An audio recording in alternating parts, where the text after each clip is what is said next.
You are 17 years old and nobody is watching you. Not your teachers, not your neighbors, not the government, not anyone. You live in the apartment on the third floor of a building that smells like cigarettes and old paint in a city that nobody makes movies about. Your father left when you were 9. Your mother works 2 jobs. You work 1. You are not failing. You are not succeeding. You are simply existing in the way that millions of people exist. Quietly, without consequence, without anyone writing down your name. And that invisibility, the thing you have always thought of as your greatest weakness, is about to become the most valuable thing about you. But you do not know that yet. You are 22 now, still in the same city, different apartment, same smell. You work the night shift at a convenience store 3 blocks from the river. The hours are bad and the pay is worse, but the nights are quiet, and quiet is something you have always been comfortable with. You notice things in the quiet. The way the drunk man who comes in at 2 a.m. always buys the same brand of chips. The way the woman in the red coat checks over her shoulder before she enters. Small things. Patterns. You have always done this without knowing why. On a Tuesday in November, you close up the store at 3 a.m. and take the long way home because the short way smells like garbage after rain. You cut through the parking lot behind the hotel on 5th Street, and that is when you see it. 2 men, 1 car. Something happening that ends very fast and very badly for one of them. You do not run, you do not scream, you press yourself against the wall and you watch and you memorize. The color of the car, the license plate, the shoes of the man who walks away, the direction he goes, the time on your phone when you check it without thinking, 3:17 a.m. Then you walk home. You do not sleep. In the morning, you call the police and you tell them exactly what you saw in exactly the order you saw it. No emotion, no drama, just information.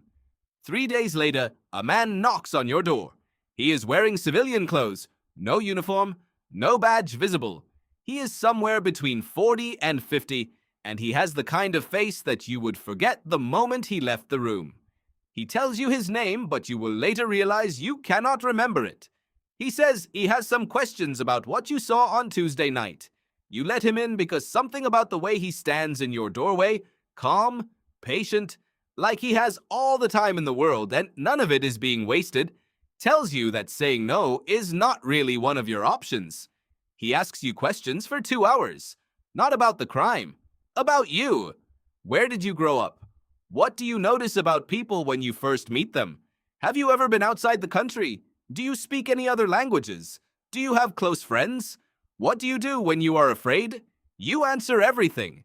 At the end, he stands up, thanks you, and gives you a card with nothing on it except a phone number. He tells you to call it in 2 weeks if you are interested in a conversation about your future. Then he leaves. You stand in your apartment and look at the card for a long time. Here is what you did not know while that man was sitting across from you at your kitchen table. You had not been randomly selected as a witness. You had been watched for 11 months before that night in the parking lot.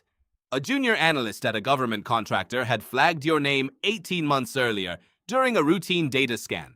A combination of factors that individually meant nothing but together formed a pattern that certain people find very interesting. Your psychological profile from a personality test you took online for fun 3 years ago. Your performance in a community college course on critical thinking that you dropped after 4 weeks but not before scoring in the top 2% of the class. The way you had handled a confrontation at your workplace 6 months earlier, which had been captured on a security camera that fed into a system you had no reason to know existed. They were not looking for the best. They were not looking for the most educated or the most connected or the most decorated. They were looking for something much rarer and much harder to train. They were looking for people who were already, without any instruction, doing the things that take most recruits years to learn. You were one of 7 people flagged in your city that year. You are the only one who gets a card. You call the number. What follows is not an interview. It is not a background check.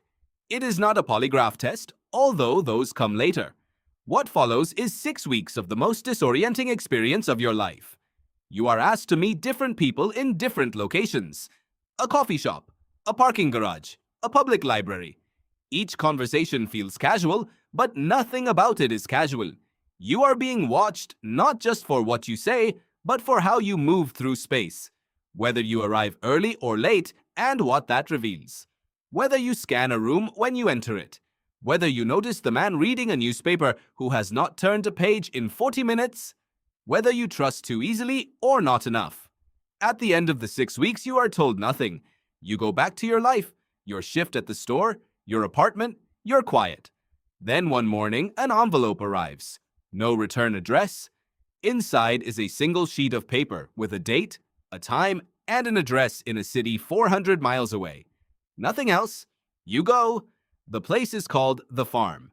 Its official name is Camp Peary. It sits on 9,000 acres of land in Virginia, and it does not appear on most maps, and what happens inside it does not appear in any public document. You will spend the next 18 months here, and by the time you leave, the person you were when you arrived will no longer exist in any meaningful sense. The first thing they teach you is how to lie. Not the clumsy lying that most people do, not the kind that raises your voice slightly or makes you blink too fast. They teach you to lie at the physiological level, to control your breathing, to keep your heart rate stable, to maintain eye contact without it becoming a stare, to believe in the moment of the lie that what you are saying is true. Because the body responds to what the mind believes, and a polygraph does not measure deception. It measures stress. And if there is no stress, there is nothing to measure. You practice this for weeks. You are lied to constantly so that you learn to recognize it. You lie to instructors who are world-class at detecting deception, and you fail repeatedly until you stop failing. The day you pass your first full polygraph while telling a complete fabrication about your entire personal history is one of the strangest days of your life. You feel nothing. That is exactly the point. The second thing they teach you is who you are not. Your cover identity is built over months. It has a name, a history, a childhood in a specific city with specific schools and specific people who do not exist, but whose existence can be verified because the paperwork has been created and inserted into systems that check these things. Your cover has opinions, habits, preferences, and fears that are not yours. You learn them the way an actor learns a role, except that you will be performing this role not for 2 hours but potentially for years, without a script, in situations where a single inconsistency could end everything. There is a moment during training when you realize you cannot remember your own mother's birthday.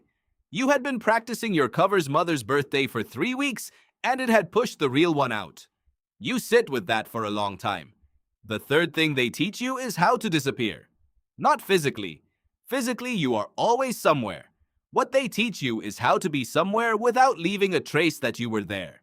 How to enter a building without being remembered by the people inside it. How to have a conversation that the other person will later be unable to fully reconstruct. How to be, in the words of one of your instructors, acoustically silent in a social room. Present enough to gather everything. Invisible enough to leave nothing behind. By the time you graduate from the farm, you have a new name, a new passport, a new history, and a set of skills that cannot be listed on any resume that anyone will ever see. You are 30 years old. You land in a city you cannot name in this story. Your cover is a mid-level employee of an import-export company with offices in 4 countries. Your actual job is to identify, develop, and recruit sources inside a government that your government considers a significant threat. You will spend 3 years in this city. You will build relationships slowly and carefully with people who believe they are your friends. Some of them will eventually hand you information that they would be imprisoned or killed for sharing. And you will take that information and pass it through channels so carefully constructed that no one on either end can ever fully see the whole picture. You are good at this. Better than good. You are also profoundly alone in a way that has no name in any language you speak. You cannot tell anyone what you do. The people who know you in this city know a person who does not exist. The people who know the real you are 4,000 miles away, and you speak to them rarely and never honestly. You have learned to live in the gap between who you are and who you appear to be, and that gap, over time, becomes its own kind of home. There is a moment, late in your second year, When a source you have been developing for 8 months looks at you across a restaurant table and says something that you will carry with you for the rest of your life. He says, "You are the most honest person I have ever met." He means it. He is not being ironic. He trusts you completely. You smile. You thank him. You make a note of what he has just told you, because the information embedded in that sentence about his psychology will be useful in the next phase of his development as a source. And you do not feel anything. Not guilt, not pride, not sadness. You feel the quiet you have always felt. The same quiet from the apartment on the 3rd floor. The same quiet from the parking lot on 5th Street at 3:17 in the morning. Nobody is watching you. That is still true. It has always been true. The difference is that now it is a choice. You are nobody and you are everywhere. And the world you move through has no idea you exist. And somewhere in a city that smells like cigarettes and old paint, there is a version of you that never made that phone call. Still working the night shift, still watching patterns in the quiet, still waiting for something to happen. That person never became a ghost. You did.